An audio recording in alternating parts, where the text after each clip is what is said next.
Next, tragedy strikes, accidents happen. Be there when the calls come in. It's back-to-back episodes of Rescue 911. Next on Discovery Health Channel.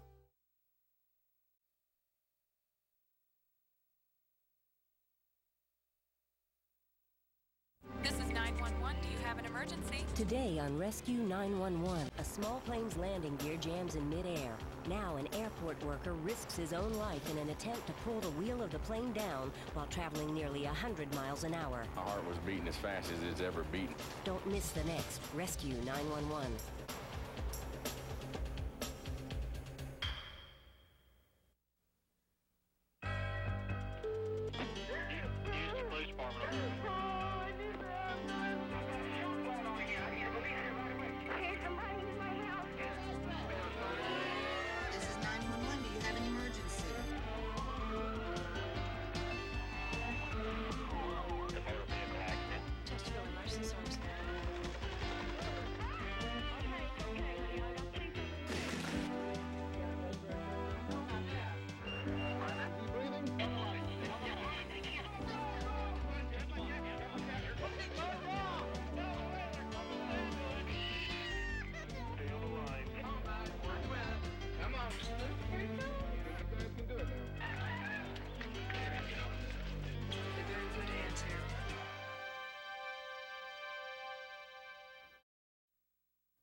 Every year in this country, tens of thousands of calls for help go out from pilots of small planes in distress.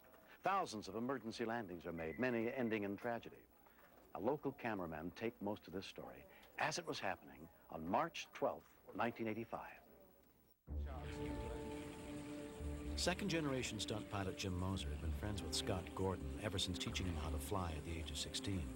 Now, at 25, Scott was a corporate jet pilot, visiting the St. Augustine Airport on his day off. He happened to be down here, and I asked him if he wanted to go test fly an airplane for me to just do a little fun flying.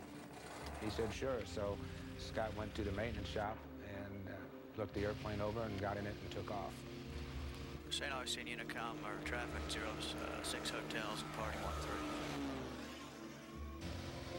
Once he got in the air, he flew the airplane around 15 or 20 minutes. When he came back into land, he lowered the landing gear. In the airplane, we have 3 little green lights that tell us when the wheels are down. Scott lowered the landing gear, and only 2 lights came on. St. Augustine Unicom, 06 Hotel, over. 06 Hotel, go ahead. Could you get Jim for me? I think we got a problem with the airplane. The hope was that the problem was just a burned-out indicator light. But after half an hour of testing, they were forced to accept that it was something more serious. One of the 2 main wheels on the plane's landing gear would not come down. Scott, you got the right one up. How about how's the fuel on board? Looks good right now. We got about 2 hours. If you would have had to make a landing with 2 wheels down and 1 wheel retracted, it could definitely like cartwheel an airplane or tear up the airplane and injure Scott. Mechanic Joe Lippo joined Jim as he flew another plane directly underneath Scott's. They hoped that by finding the cause of the problem, they could solve it, but they could not. You see anything? Not a thing. It comes out of the well and then stops. Line 1, this is Tower. We have a Piper that has a problem with its right main gear. Dispatch the trucks to midfield point.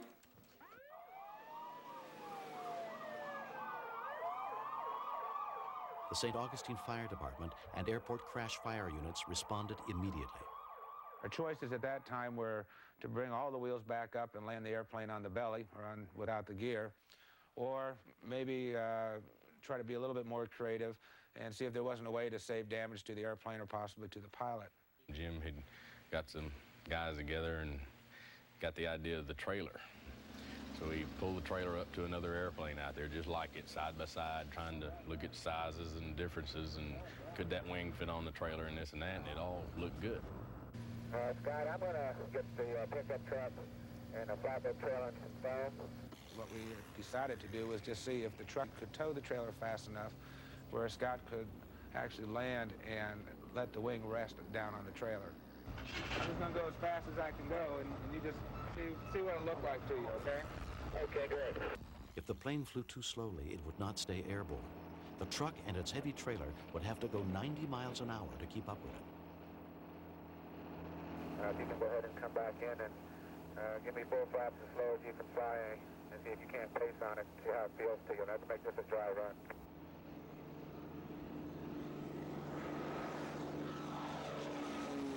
After 2 passes to synchronize speeds, they made an attempt to land the wing on the trailer.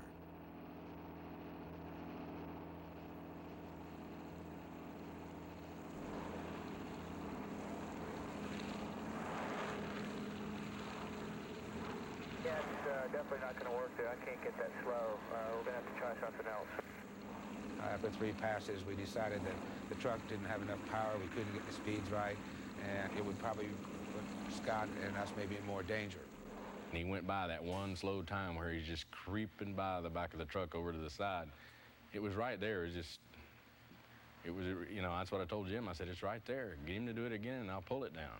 And then that's when Jim's gear started grinding and came up with a car, which was a perfect idea.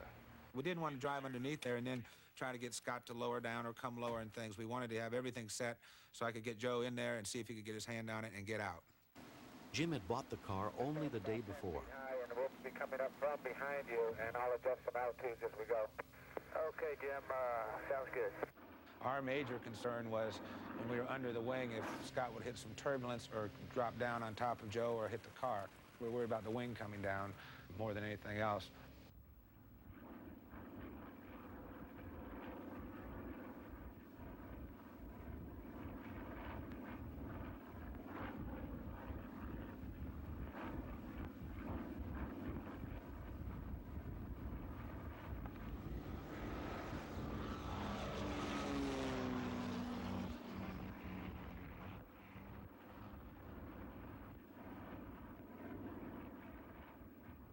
The first attempt fails.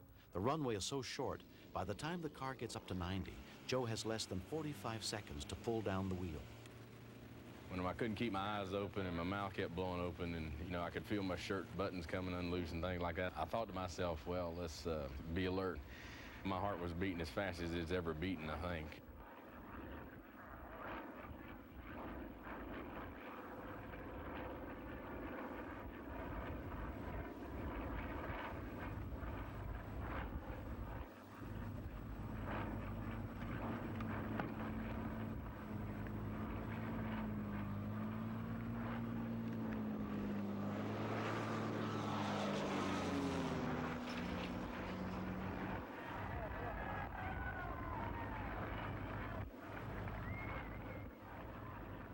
Scott circles the field once and lands safely.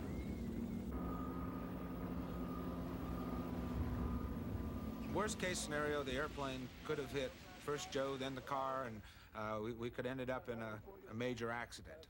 But it just worked together. Oh, man. See what Good boy, Scotty. Captain, if it wouldn't have been for you, I wouldn't even try that one. That was great. I won't ask you to test fly nothing now. I don't even know you, but... Joe got so excited, the only damage we did to anything was Joe left his fingerprints in the top of my sunroof on the frame where the windshield is by banging on the top of it. It was kind of a little joke after we had the car. The only damage we did was Joe's fingerprints, and that, I think, was the level that, the excitement level that was really happening. Scott never got the airplane in a dangerous situation, too slow, too fast, too close, nothing. He did exactly what he was told by Jim on the radio to the T. Though Joe Lippo had never met Scott Gordon before, he risked his life for him. 4 years later, Scott is a commercial pilot flying big jets for a major airline out of Jacksonville. I really didn't think that we were actually going to pull this off. I figured we'd try it and do a few runs and say, no, this is just too crazy. All 3 of us actually could have been injured easily, especially Joe, and he really stuck his neck out to get underneath that airplane and save the day.